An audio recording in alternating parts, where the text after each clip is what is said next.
천국 가는 것이 쉽다고 생각하십니까? 어렵다고 생각하십니까? 또 어떤 분은 쉽다고 생각하시고 어떤 분은 어렵다고 생각하십니다. 성경을 천국 가는 것을 아주 쉽게 말씀해 주십니다. 성경은 천국 가는 것을 아주 어렵게 말씀해 주십니다. 설교자가 주일날 강단에 올라와서 헷갈리는 말을 한다. 누가 그런 얘기했어요? 설교자의 마음속에, 설교자의 머릿속에, 설교자의 생각 속에 안개가 껴있어 희끄무리하면은 듣는 그 좌석에 앉아 계신 성도님들에는 비가 온다. 그 말이 되는 거죠. 근데 오늘은 구원이나 이런 것이 희끄무리하기 때문에 천국 가는 것은 어렵다고 합니다. 천국 가는 것은 쉽다고 합니다. 말씀드리는 것이 아니라 정말 그렇습니다. 그러니까 어떤 면에서 예를 들면은 예수님께서 십자가에 못 박히셨을 때 그 옆에 강도가 둘이 못 박히셨잖아요. 한 강도는 예수님을 욕을 합니다. 막 욕을 하면서 비판합니다. 죽을 죄를 졌다는 식으로 얘기합니다.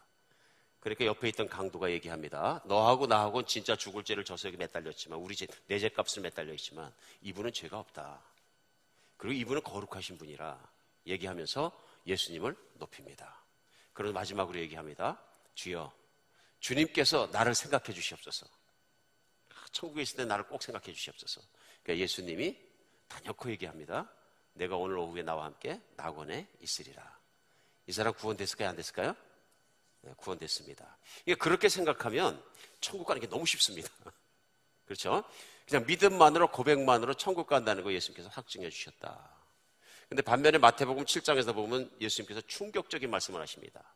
그 말씀이 뭐냐 하면 마지막 날에 심판 때 이르는 모습을 말씀하시면서 마태복음 7장 27절에 보면은 이 말씀하신 거죠. 나더러 주여 주여 하는 자마다 다 천국에 들어갈 것이 아니요 다만 하늘에 계신 내 아버지의 뜻대로 행하는 자라야 들어가리라. 그리고 그 말씀에서 끝난 게 아니라 더 구체적으로 설명하신 게 뭐냐 하면 그날에 많은 사람이 나더러 이르되 주여 주여 우리가 주의 이름으로 선지자 노릇하며 주의 이름으로 귀신을 쫓아내며 주의 이름으로 많은 권능을 행하지 아니하였나이까. 이렇게 얘기했다는 얘기예요. 쉽게 생각하면 예수님의 이름으로 귀신도 쫓아내고 예수님의 이름으로 몸도 고치고 예수님의 이름으로 목회도 하고 사역도 하고 큰 일을 하지 않았나이까. 그 얘기를 했을 때 예수님이 충격적인 말씀하십니다. 뭐냐 하면요 23절에 그때 내가 저희에게 밝히 말하되 내가 너희를 도무지 알지 못하니 불법을 행하는 자들아 내게서 떠나가라. 심각한 얘기죠. 진짜 심각한. 이렇게 생각하면 구원은 굉장히 어려운 겁니다. 맞습니까? 이 보통 일이 아닙니다. 그리고 우리가 아는 것처럼 어느 부자 청년이 와가지고 천국에 대해서 갈망할 때 내가 계명을 다 지키라니까 제가 어릴 때부터 십계명도 지키고 하나님의 모든 율법과 계명을 철저하게 지켰습니다. 그러니까 신앙생활 굉장히 성실한 사람이에요. 그렇죠? 절기도 지키고 헌금도 지키고 다 지킨 거예요. 그럼 내가 한 가지만 부족한 게 있으니 내 재산을 다 팔아 나눠주고 와서 나를 따라와라. 그러니까 이 청년이 그 말씀을 못 따르니까 근심하며 돌아갑니다. 그리고 예수님 말씀이요. 부자가 천국 가기가 얼마나 어려운지 낙타가 바늘구멍 들어가는 것 같다. 그때 제자들이 듣고 고민이 생겨서 주여. 그럼 대관절 누가 천국을 간단 말입니까? 저렇게 성실하게 열심히 잘 신앙생활하는데. 그때 이제 예수님께서 하신 말씀이 성령의 능력으로 가야 된다. 말씀하시면서 나를 위하여, 그죠? 부모나 자식이나 전토나 모든 것을 내려놓은 사람들은 또 희생까지 가면서도 나를 따라온 사람들은 반드시 천국 간다. 오늘 아침에 이런 말씀하면서 같이 이렇게 생각해 볼 필요가 있는 것 같습니다. 그러니까 주여 주여 부르고 내가 주의 이름으로 선지자 노릇하고 주의 이름으로 모든 사역도 하고 그런데 천국 못 간 사람들은 그 말씀 앞에 보면은 예수님께서 마태복음 7장에 무슨 말씀하시냐면요. 너희가 마지막 시대에 선지자를 잘 구별하라 말씀하시면서 그때 얘기합니다. 열매로 그들을 알 것이 아니냐. 알아봐야 되는 것이 아니냐 하고 얘기하십니다. 무슨 얘기냐 하면 구원받은 사람은 구원받은 열매가 맺힌다. 그러니까 믿음이 있고 예수님을 믿고 구원을 받아서 우리 금년도 들어와서 금년도에서 신년 축복 성회마다 하는 사람들은 천국이 임하고 천국이 임한 사람들은 천국을 누리고 천국을 누리는 사람들은 왜냐하면 천국에 합당한 열매들이 맺힌다 하는 얘기.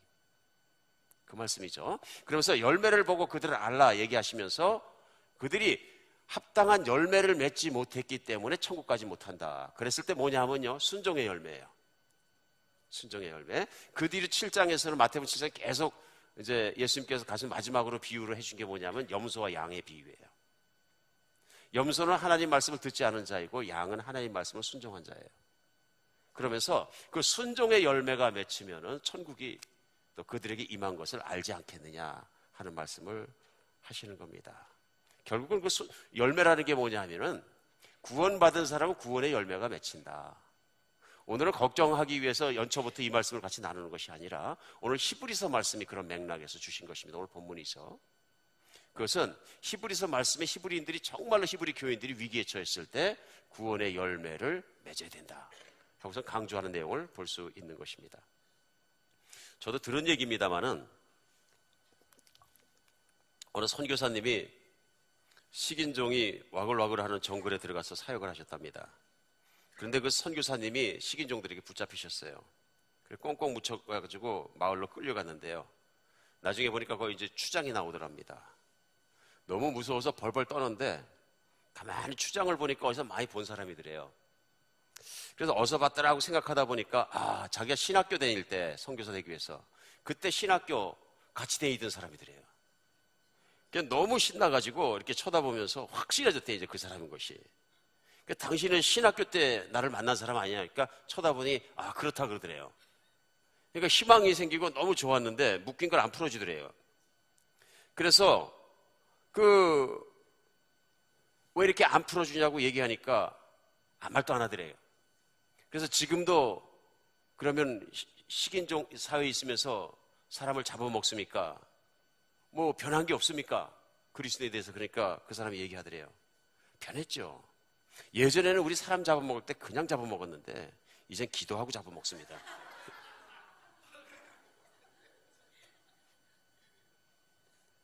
이거 누군가 이제 신학교 나온 사람 비웃으려고 한 얘기예요. 그죠? 가짜 신앙이 비웃으려고 만든 조크예요. 근데 입맛이 씁쓸합니다. 이 내용을 꼼꼼히 생각하면 입맛이 씁쓸합니다. 그러니까 예수님을 믿었는데 변화가 없다는 얘기죠. 그런 얘기입니다. 예수님을 진짜 믿으면 변합니다. 이거죠. 안 변하면 걱정이 되는 거죠. 오늘 히브리서 말씀은, 본문 말씀은 우리가 좀 이해가 좀 필요합니다. 왜 이해가 필요하냐면 배경을 알아야 똑바로 내용을 알 수 있습니다. 아마도 주님이 승천하시고 나서 로마 지역 인근에 히브리 사람들이 살았던 것 같아요. 그들이 예수님을 영접하고 예수님을 믿는 교회를 이루고 한 공동체를 이룬 거죠. 그런데 그때 당시에는 예수님을 공동체를 이루기 위해서는 어떤 것이 필요하냐면요, 확실하게 공동체로 살아야 되는 것 같이. 이제 그러다 보니까 그 지역에 살고 있던 유대인들, 이민자들의 사회가 있어요. 지금 우리 이민자가 사는 것처럼 그 이민자들, 유대인들이 이들을 핍박하는 거예요. 비즈니스를 망가뜨리고 힘들게 하고 얼마든지 그럴 수 있죠. 사도 바울 복음을 전하니까 깡패를 사가지고 쫓고 두드려 패고 감옥에 갖다 놓고 모함하고 이런 것들이 충분히 일어나는 거죠. 그러니까 이 유대인들을 핍박하는 사람들은 동종 유대인들이었다. 우선은 그 핍박이 옵니다. 유대인들 가운데 같이 살 수도 없고 막 그들이 그것뿐만 아니라 여러 가지 방법을 동원해서 이들을 핍박했겠죠. 그러니까 그리스도인이 된다는 것은 얼마나 어려운 일이었겠습니까? 예를 들면 내가 예수 믿고 그리스도인이 되면 부모 자식 관계가 끊어질지도 모릅니다. 그렇죠? 집에 쫓아내겠죠. 이제 그런 어려움을 겪고 있는 교회가 바로 이 히브리서 나와 있는 교회였었는데 막 설상가상으로 로마 황제까지 이들에게 핍박을 주기 시작하면서 돌아가는 분위기가 뭐냐면 핍박인데 그냥 오는 게 아니라 목숨을 바쳐야 되는 핍박이 생겼습니다. 오늘 히브리서 내용은 뭐냐 하면요, 히브리 교회를 목회하던 목회자가 한 설교 내용입니다. 환란이 다가오고 있는데 가장 걱정되는 게 뭐냐면요, 이제는 유대인의 핍박뿐만 아니라 로마 사람들의 핍박까지 들어오면은 막 사람을 잡아다 죽이고 그러면 배교하게 생겼는 거예요. 예수님 떠나게 생겼는 거예요. 그러니까 히브리서 전체 내용은 그럴 수 없는 이라 하는 내용입니다. 그렇게 히브리서 1장에서 마지막까지 우리가 그럴 수 없는 이유는 왜 그러느냐 하면은 세상에 있는 황제보다도 어떤 제사장보다도 무엇보다 뛰어난 예수님이 계시기 때문이다. 그래서 예수님만 바라볼 수 있고 믿을 수 있고 붙잡은 사람은 배교하지 않는다. 정말 좋은 걸 가졌기 때문에 그렇다 하면서 오늘 본문은 4장까지 넘어옵니다. 그래서 오늘 본문 4장 1절에는 그들에게 뭐라 그러냐면요, 1절에 읽기 시작하잖아요. 그러므로 우리는 두려워할지니 그의 안식에 들어갈 약속이 남아있을지라도 너희 중에는 혹 이르지 못할 자가 있을까 함이라. 그들과 같이 우리도 복음 전함을 받은 자이나 그러나 들은 바 그 말씀이 그들에게 유익하지 못한 것은 듣는 자가 믿음과 결부시키지 아니함이라. 이미 믿은 우리는 저 안식에 들어가는도다. 그가 말씀하신 바와 같이 내가 노하여 맹세한 바와 같이 그들이 내 안식에 들어오지 못하리라 하셨다 하였으니 세상을 창조할 때부터 그 일이 이루어졌느니라. 그러니까 3절까지 보면 뭐냐면요, 우리가 두려워할지니 그의 안식에 들어갈 약속이 남아있지라도 혹 우리 중에 이르지 못할 자가 있으다.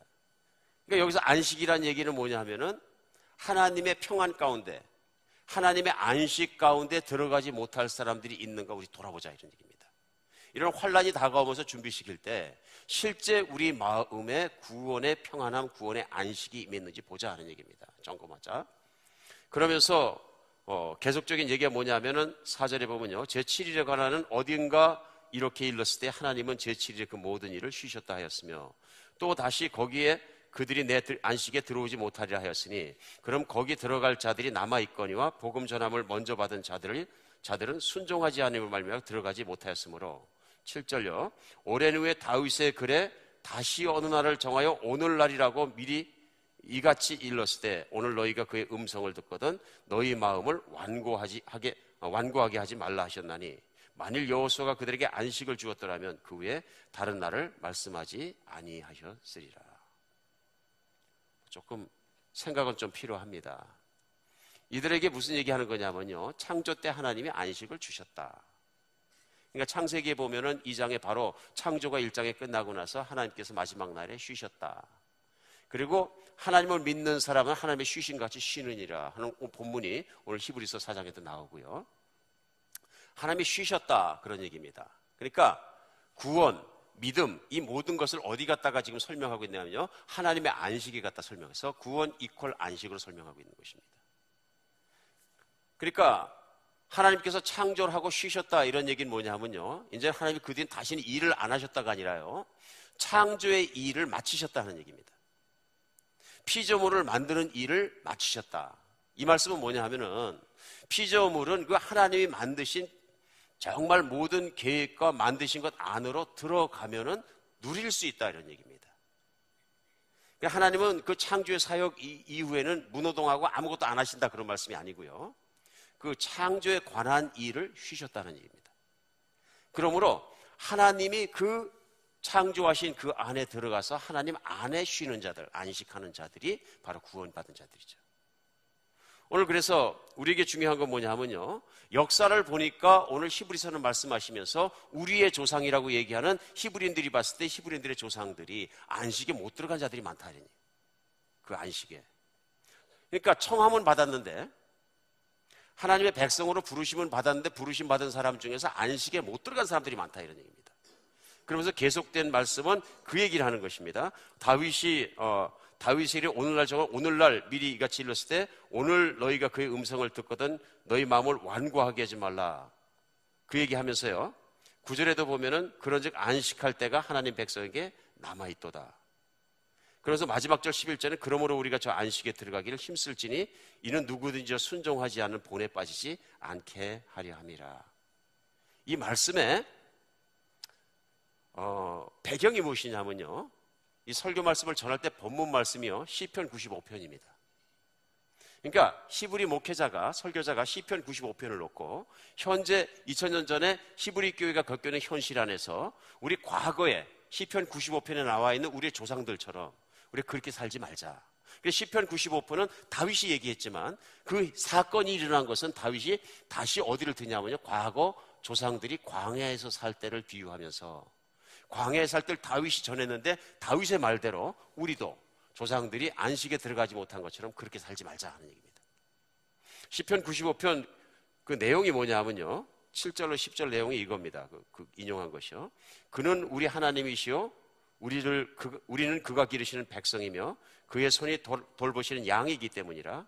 너희가 오늘 그의 음성을 듣거든 너희는 무리바에서와 같이 또 광야의 마사에서 지냈던 날과 같이 너희 마음을 완악하게 하지 말지어다. 그때 너희 조상들이 내가 행한 일을 보고도 나를 시험하여 조사하였도다. 내가 40년 동안 그 세대로 말미암아 근심하여 이르기를 그들은 마음이 미혹된 백성이라 내 길을 알지 못한다 하였도다. 그러므로 내가 노하여 맹세하기를 그들은 내 안식에 들어오지 못하리라 하였도다. 그러니까 지금 시편 95편에서는 다윗이 누구를 예를 들어서 얘기하냐면요, 출애굽기에 나와 있던 이스라엘 백성들, 소위 광야에서 하나님 말씀을 신뢰하지 않고 순종하지 않아서 광야에 엎드려 죽으신 사람들을 갖다가 지적하는 겁니다. 그 얘기를 하면서 그들이 하나님의 안식에 들어가지 못했다. 하나님의 백성으로 부르심은 받았지만 그들이 들어가지 못했다 하는 얘기를 합니다. 우린 이 얘기를 마침 잘합니다. 우리 한비전교회 성경 완독 학교하면서 지난 몇 주간 우리가 지나온 곳이 어디냐면 출애굽기입니다. 레위기입니다. 민수기입니다. 우리 지금 민수기를 걸어가고 있습니다. 이 말씀이 금방 피부에 있게 닿을 수 있습니다. 오늘 그래서 성경을 읽으시는 분들에게 이 말씀이 피부에 살아나기를 간절히 바랍니다. 광야에 장정만 60만 명이 있었는데 그들이 출애굽기 15장에 보면요, 홍해를 가르고 나왔을 때 미리암이 나와서 북을 치니까 온 백성이 하나님은 위대하시다, 하나님은 왕이시다, 하나님은 전능하시다 막 춤을 추고 난리를 칩니다. 근데 똑같은 15장에서 이들이 3일 길을 걸어가다 물을 발견 못하니까 첫 번째 15장 내에서 하나님을 원망하여 가로되, 바로 하나님을 원망하고 욕하고 그럼블링하고 그러기 시작합니다. 그런데 출애굽기와 민수기의 백성들이 한 내용은 통틀어서 보면 뭐냐면요, 하나님을 원망하라 했더래요. 진짜예요. 한번 읽어보세요. 반복하는 얘기. 그냥 하나님뿐만 아니라 하나님의 리더를 욕하였더라. 나중에는 안 되니까 리더를 때려 죽이려고 그러고 욕하고 원망하고 나중에는 리더를 향해서 반란을 일으킵니다. 리더 갈아치워버리자.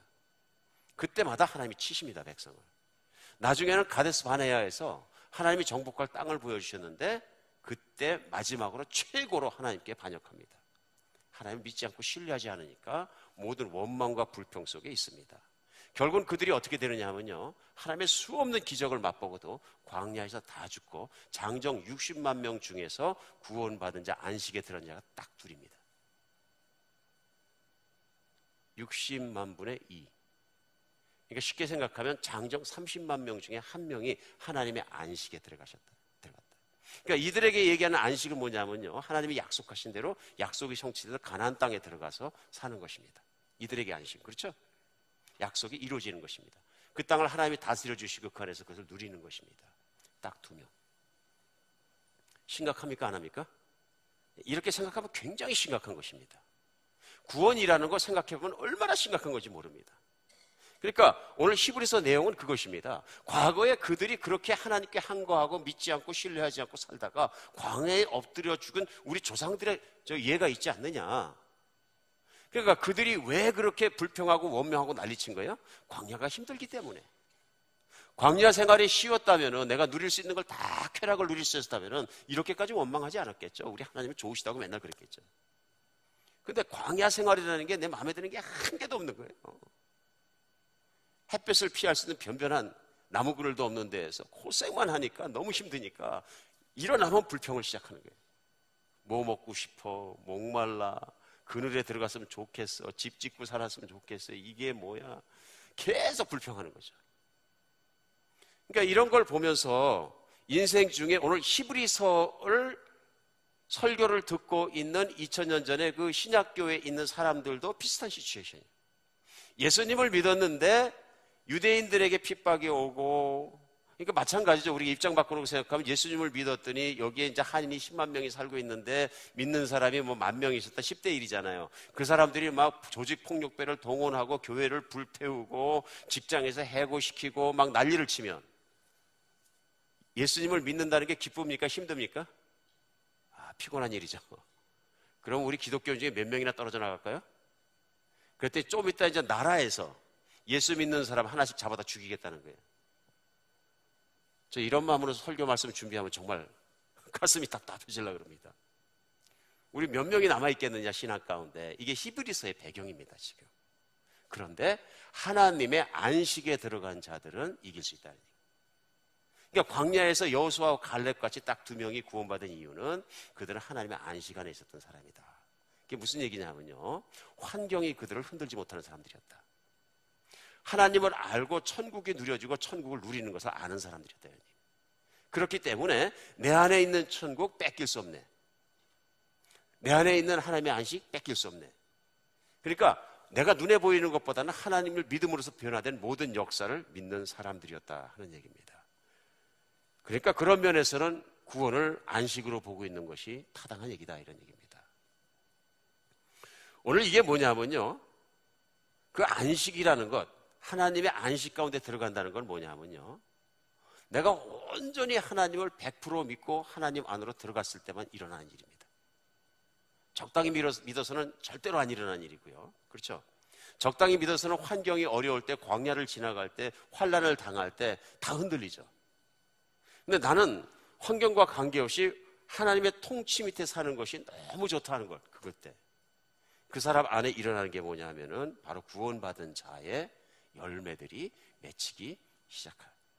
구원받은 자만이 가질 수 있는 삶들이 누려지고 사라지기 시작한다 이런 얘기입니다. 그럼 오늘 히브리서 내용은 뭐냐면요, 환경이 이렇게 힘들지라도 광야에서 환경을 탓하면서 원망하면서 하나님께 한 거에다가 죽었던 조상들처럼 살지 말고 하나님의 안식 가운데로 들어가자.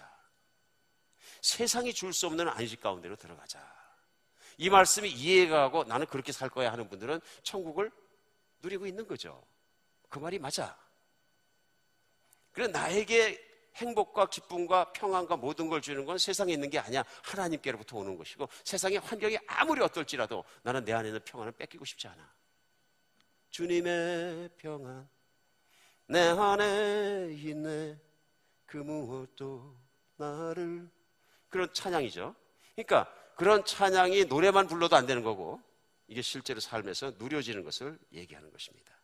그래, 마태복음 12장 8절에서 예수님은 말씀하시는 거예요. 인자는 안식일의 주인이라. 사람들이 안식일만 지키면 안식한다고 생각하니까 그게 아니고, 하나님의 의도는 내 안에 들어와서 나의 안식을 누리는 것이라 얘기하시는 거예요. 오늘 이렇게 보면 화두에 구원이 어려운 것이냐 쉬운 것이냐, 누가 구원을 누리냐, 이런 혼란스러운 얘기로 시작했죠. 우리가 정확하게 정리할 수 이제 있습니다. 그게 뭐예요? 구원을 받은 사람은 내가 정말로 자아를 부인하고 이젠 예수님으로 말미암아 살겠습니다 하고 예수님 안에 온전히 들어간 사람. 이제 그런 사람들에게 열매가 맺히는데요. 왜냐하면 예수님 안으로 들어갔기 때문에. 그런 사람들이 열매가 맺히는 그 열매가 뭐냐면 평안을 누리는 체험이 있는 거예요. 내 안에 안식이 누려지는 거예요.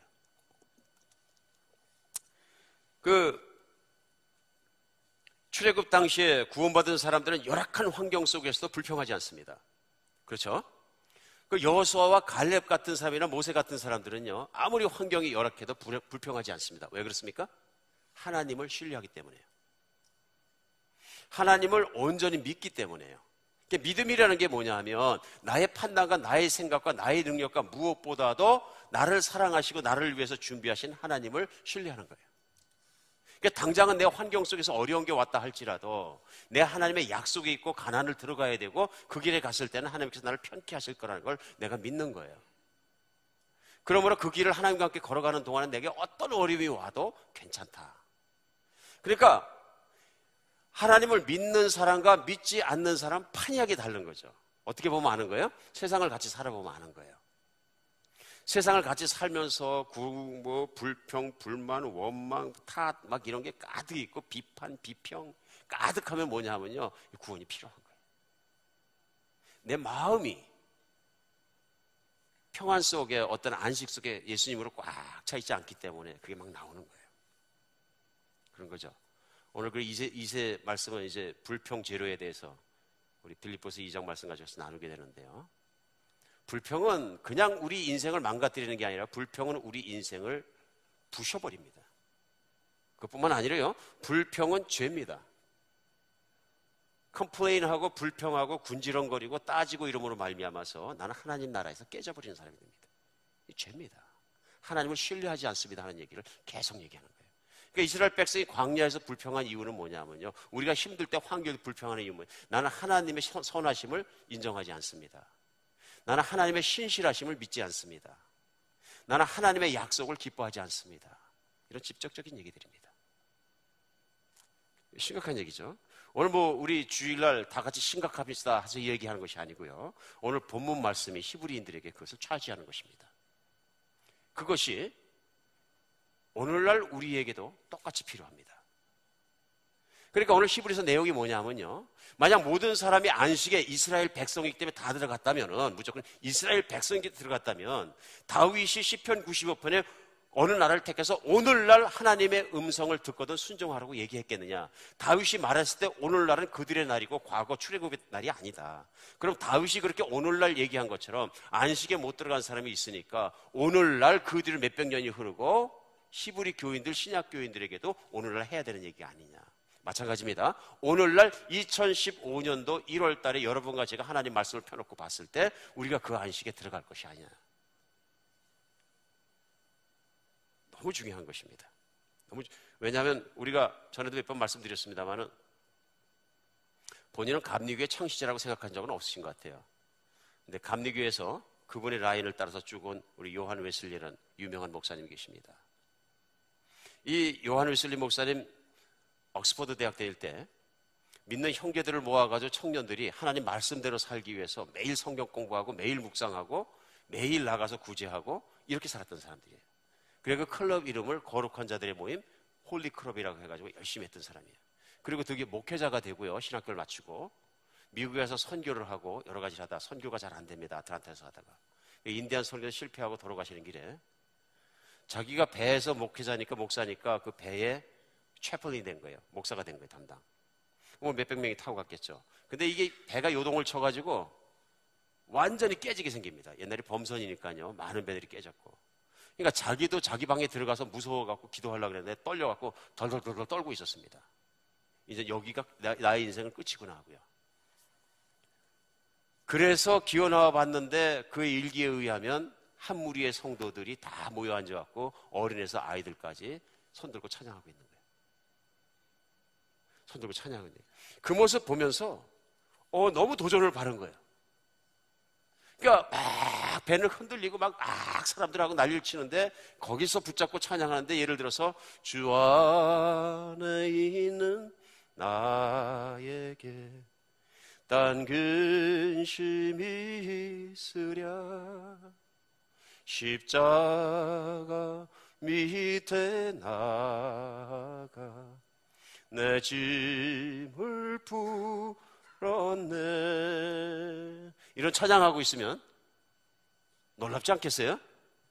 자기는 지금 기도도 안 나오는데 찬양은 둘째치고 찬양은 진짜 좋을 때 부르는 거잖아요.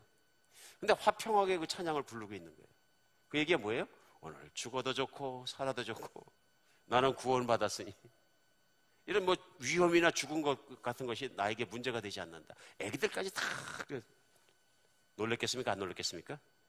자기 목사하고 홀리클럽 출신인데 내 믿음이 이들만 못한 게 왜 그런 거예요? 천국이 내 안에는 누려지지 않고 있는 거예요. Get the point? 안 누려지는 거예요. 이 사람 고민됐겠죠? 목사님이 고민 많이 돼서 영국 돌아가서 그들의 그룹을 알아보고 그들의 모임 속에 들어갔다가 진짜 예수님이 나를 십자가에서 피 흘려 죽으셨다는 것이 누려지기 시작합니다. 하나님이 진짜 그렇게 사랑하시는구나. 천국은 이미 내 노력이 아니라 이 안에 이루어졌구나 하는 걸 갖다가 진짜로 믿게 됩니다. 이걸 믿게 되니까 너무 좋은 거예요. 주님의 평안 내 안에 있네. 주님의 천국 내 안에 있네. 주님의 안식 내 안에 있네. 주님의 모든 것이 누려지는구나. 이게 누려지니까 주님의 말씀이 이해가 가고 그게 너무 기뻐지니까 다니면서 집집마다 동네마다 다니면서 전하게 됩니다. 노방전도자가 되는 거예요. 그러니까 그때 당시에는 이단이라고 취급해갖고 막 벽돌 던지고 돌을 던져서 수많은 돌을 맞아가면서도 수만 마일의 전국을 영국을 돌아다니면서 복음 전하는 복음 전도자가 됩니다. 왜 그렇습니까? 천국을 누릴 수 있으니까요.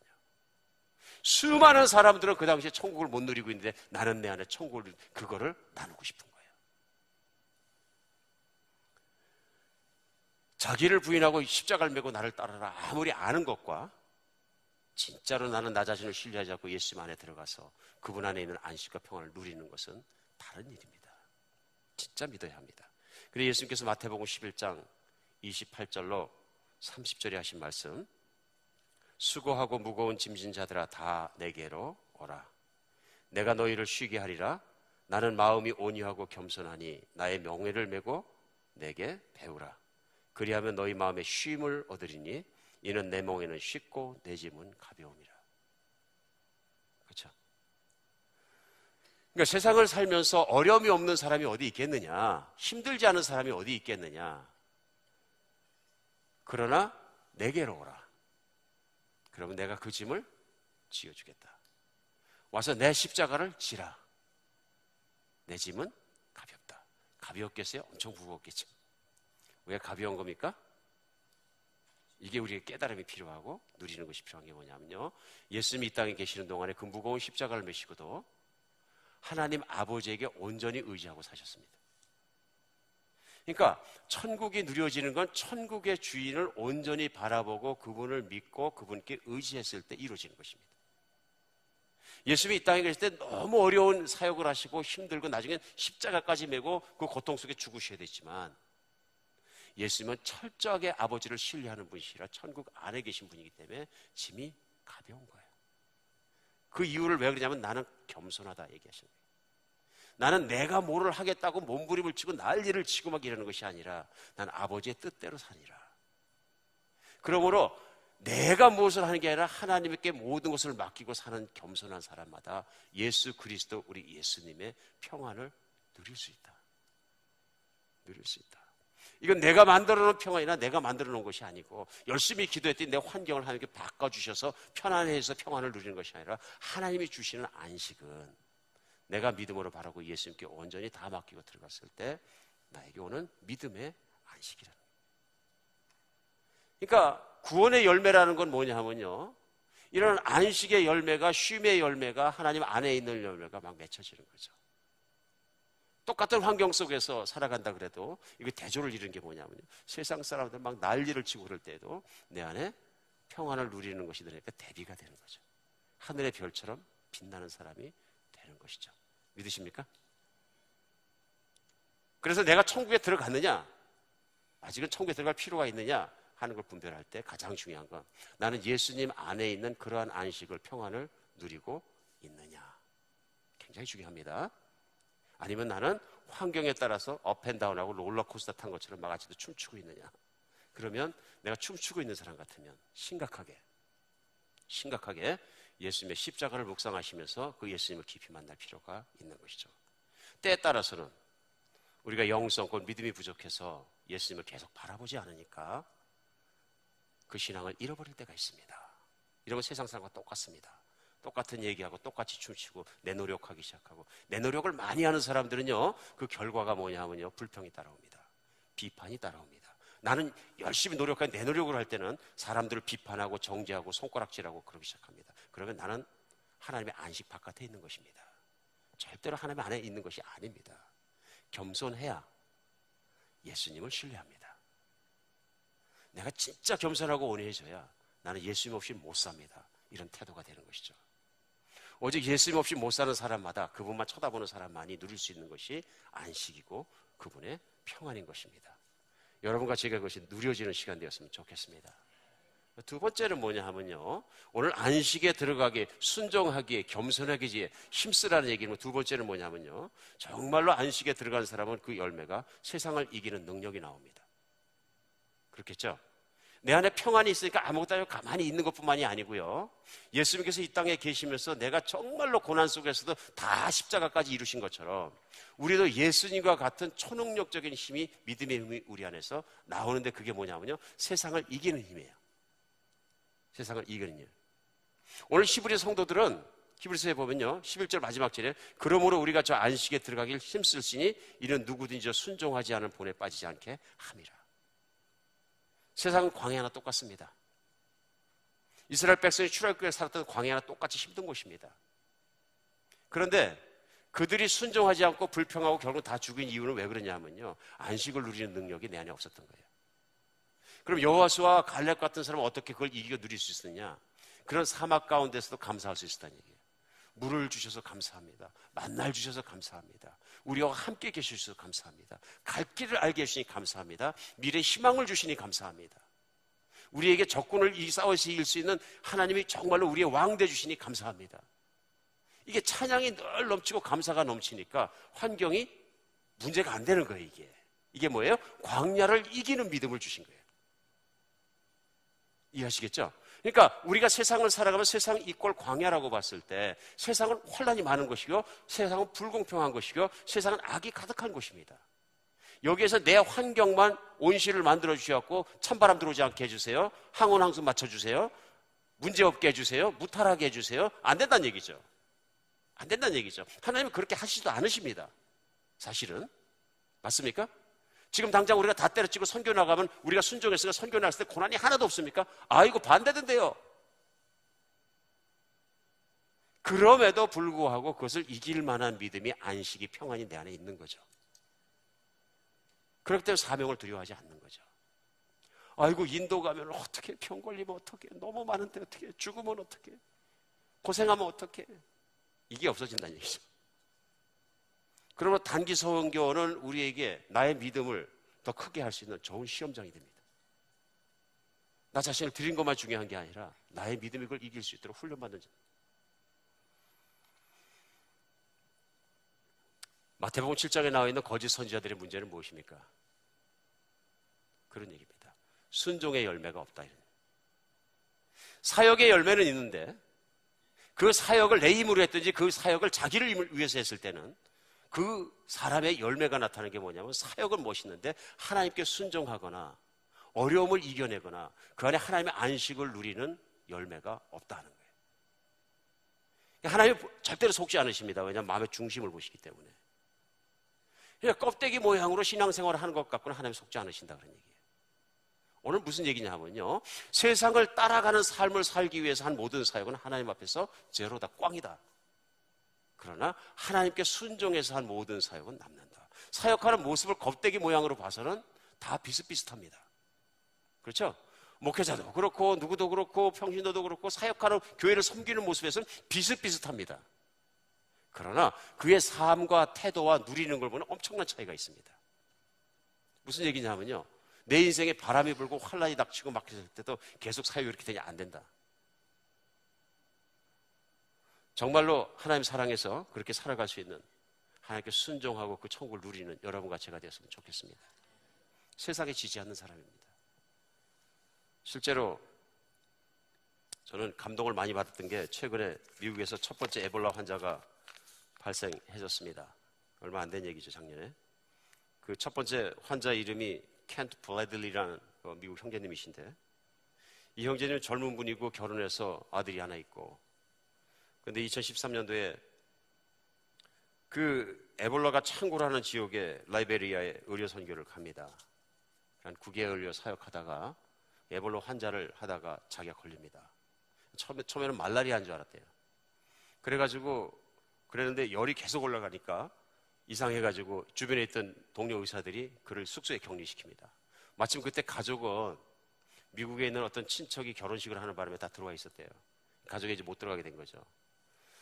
그래놓고 이제 그 검사를 하는데 결과가 뭐냐면 에볼라에 감염됐다, 이렇게 된 거예요. 이때 뭐 치료의 방법도 없고 그러니까 돌아가셔야 되는 거예요. 그 순간 동료 의사들이 창문 밖에서 유리창을 닫아놨는데 유리를 통해서 소리를 지르면서 당신 에볼라야 그러는데, 그 순간에 하나님의 평화가 밀려 들어오더래요. 이게 나중에 간증하는 거예요. 그러면서 그때 한 얘기가 뭐냐면 그 순간 정말 깊은 평안 가운데 있었습니다. 나의 생각을 뛰어넘는 평안을 하나님께서 주셨습니다. 거짓말하는 사람이 아닙니다. 이 사람의 인생을 보면 세상을 뛰어넘고 나의 생각을 뛰어넘는 하나님의 평안이 내게 오더라. 하나님의 안식이 내게 임하더라. 아무것도 흔들리지 않더라. 죽음도 두렵지 않더라. 이런 얘기입니다. 이게 구원받은 사람의 모습입니다. 이것이. 그래서 우리가 아는 것처럼 개발돼서 원숭이에게만 시험했던 약이 있었는데 현지인에게 쓰지 않는 약을, 법적으로 쓸 수 없는 약을 선교단체에서 파송했던 선교단체 쓰자 안 되겠다. 그랬더니 그 당시에 간호원 한 사람이 또 아파버렸으니까 그분은 59살에 나이가 더 많이 드셨는데 그 알약이 하나 있었는데 거기 쓰라. 자기 필요. 근데 막 악화가 된 거예요, 이분이. 더. 숨도 못 쉬게 되고 그러니까 이제 그 선교단체에서 결정, 아니다. 닥터 켄트한테 쓰자. 그리고 닥터 켄트한테 그냥 써버립니다. 그랬더니 열이 올라가고 헛소리를 하고 막 그냥 죽어가고 숨이 가빠서 못 쉬고 이렇게 됐었는데 그게 캄다운되고 걸어서 미국을 들어오게 됩니다. 그래서 우리 애틀란타 에머리 병원에 입원하게 되는 거죠. 말이 많았습니다. 데리고 오지 마라. 왜 데리고 오느냐, 왜 병균을 데려오느냐, 미국에서 온 난리가 다 났어요. 얼마나 이기적이에요, 생각해보면은. 에볼라가 창궐하니까 그걸 뛰어나가는 사람이 있는가 하면은 들어온다고 난리치는 사람들이 있고요. 어쨌든 그래도 하나님의 사람들이 있어서 그는 치료를 받습니다. 하나님의 은혜로 낫습니다. 자기만 난 게 아니라 자기의 혈청을 꺼내가지고 아픈 사람을 나눠줘서 텍사스에 아프던 간호원도, 젊은 간호원도 낫잖아요. 그러니까 젊은 간호원이 고백합니다. 닥터 켄트는 천사다. 그 마음이 천사다. 왜 천사가 얘기한 겁니까? 세상과 다른 사람이에요. 세상이 감당할 수 없는 사람. 그가 그래 몸이 다 나서 처음으로 나와서 몇 주 만에 자기 아들, 자기 와이프 무릎에 앉아있던 자기 아들을 안으면서 한 내용이 이겁니다. 뭐냐면 찬송가를 불렀어요. 복음성가 중에서 10,000 Reasons 하는 복음성가가 있습니다. 그 내용이 뭐냐면 태양이 뜨겁고 새날이 새벽이 오면 나는 하나님을 찬송할 시간이 된 것이다. 어떤 일이 일어나도 내 앞에 무슨 일이 놓여 있더라도 나는 하나님을 계속 찬송할 것이다. 내 영혼아 하나님을 찬송하라. 이게 구원받은 사람입니다. 이게 하나님의 안식을 누리는 사람입니다. 이게 하나님을 사랑하는 사람이고요. 왜냐하면 요한복음 16장 33절에 예수님이 이런 말씀하십니다. 이것을 너희에게 이르는 것은 너희로 내 안에서 평안을 누리게 하려 함이라. 세상에서 너희가 환난을 당하나 담대하라. 내가 세상을 이겨노라. 구원은 억지로 내가 만들어내는 것이 아닙니다. 구원은 진짜로 예수님을 신뢰하고 들어가면 누려지는 것입니다. 세상도 이기고 자신도 이기고 모든 걸 이기고 내 안에 있는 평안, 내 안에 있는 안식을 그 순간부터 영원히 누리는 것입니다. 저는 진실로 한비전교회에 있는 교인 한 분도 빠짐없이 이 안식과 이 평안을 누리시기를 간절히 원합니다. 구원은 내가 뭐를 만들어내는 것도 아니고요. 구원은 진짜로 예수님의 그 구원을 내가 누리는 것입니다. 구원의 열매는 내 안에 있는 평안과 안식을 누리는 것으로 확인되어질 수 있고요. 구원의 열매는 내가 정말로 내 욕구대로 사는 것이 아니라 하나님의 뜻을 따라서 내가 세상을 이기며 세상의 모든 욕구대로 따라 살지 않고 그 사명을 이뤄나가는 우리 삶의 모습 속에서 확인될 수 있는 것입니다. 나는 천국 들어갈 때 구원 받았는지 안 받았는지 알 거야. 아니고요. 지금 알 수 있는 것입니다. 하나님이 당신을 다스리십니까? 당신은 하나님 밑에 완전히 계십니까? 나는 날마다 예수 그리스도를 바라봅니까? 나는 매일매일 나의 주인 되신 예수님을 생각하면서 기뻐합니까? 나는 그 예수님이 주신 평안이 내 마음속에 항상 누려지고 그것이 없어지면 안절부절합니까? 그리고 예수님께 다시 돌아갑니까? 나는 그 말씀을 묵상하지 않으면 못 견디겠습니까? 나는 그 말씀대로 살기 원합니까? 나는 그 말씀대로 그 뜻대로 살아갈 땐 기쁨이 충만해집니까? 나에게 그 말씀대로 살아가다 환난이 닥칠 때라도 환난이 두렵지 않습니까? 이런 얘기입니다. 오늘 여러분과 저에게 주 안에 있는 나에게 땅 근심이 있으랴 십자가 밑에 나가서 할렐루야 찬양하는 여러분과 제가 되었으면 좋겠습니다. 정말입니다. 구원은 누려지는 것입니다. 어떤 시스템을 내가 들어갔다고 되는 것도 아니고요. 정말 그랬습니다. 예수님 말씀하셨어요. 청함을 받은 자는 많대. 택함을 받은 자는 적도다. 그 말씀은 예수님도 알고 교회도 알고 교회에 참석하시는 사람 많지만 그 중에 진짜로 하나님의 나라를 그 안식을 택함을 받아 누리는 사람은 사실은 많지 않다. 그러나 저희 간절한 마음 우리 한비전교회 교인들 다 천국을 누리셨으면 좋겠습니다. 기도하겠습니다. 예, 하나님 정말 주님을 사랑하는 마음으로 주님 안에 온전히 들어갈 수 있도록 도와주시옵소서. 예수님만 바라봐도 만족할 수 있게 도와주시고 예수님 한 분만으로 만족하는 저희 모든 믿는 사람 되게 하여 주시옵소서. 환경이 우리를 흔들지 못하고 사람들이 우리를 흔들지 못하고 세상이 우리를 흔들지 못하는 믿음 갖게 하여 주시옵소서. 언제나 감사하고 불평 없는 인생을 살게 하시고 내가 받은 구원 하나만으로도 정말 내 목숨이 떨어지는 때까지 하나님을 찬양하며 뛰어가도 부족함이 없는 그런 믿음 갖게 하여 주시고 주님만의 그 천국과 믿음을 누리게 하여 주시옵소서. 그리스도 예수 이름으로 기도합니다.